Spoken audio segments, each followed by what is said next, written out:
20 साल का एक युवक और पूरे भारत की राजनीति बदलने वाला योद्धा। 18 अगस्त 1700 को जन्म हुआ एक ऐसे वीर का जिसका नाम था बाजीराव प्रथम। वह थे महान पेशवा बालाजी विश्वनाथ के सबसे बड़े पुत्र। साल 1720 में पिता की मृत्यु के बाद मराठा साम्राज्य के राजा शाहजी प्रथम ने सिर्फ 20 साल की उम्र में बाजीराव को मराठा साम्राज्य का चौथा पेशवा बना दिया।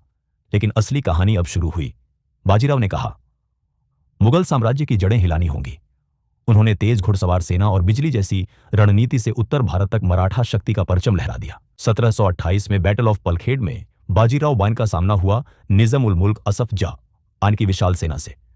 निजाम के पास भारी तोपखाना और बड़ी सेना थी, लेकिन बाजीराव ने सीधी लड़ाई नहीं लड़ी।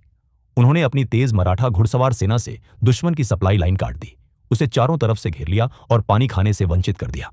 आखिरकार निजाम फंस गया और उसे संधि करने पर मजबूर होना पड़ा। इतिहासकार इस युद्ध को बाजीराव की सबसे शानदार सैन्य रणनीति मानते हैं। इतिहासकार कहते हैं, बाजीराव प्रथम ने अपने जीवन में 40 से अधिक युद्ध लड़े और एक भी नहीं हारे। उनकी गति इतनी तेज थी कि दुश्मन को समझ ही नहीं आता था हमला कब और कहां से होगा।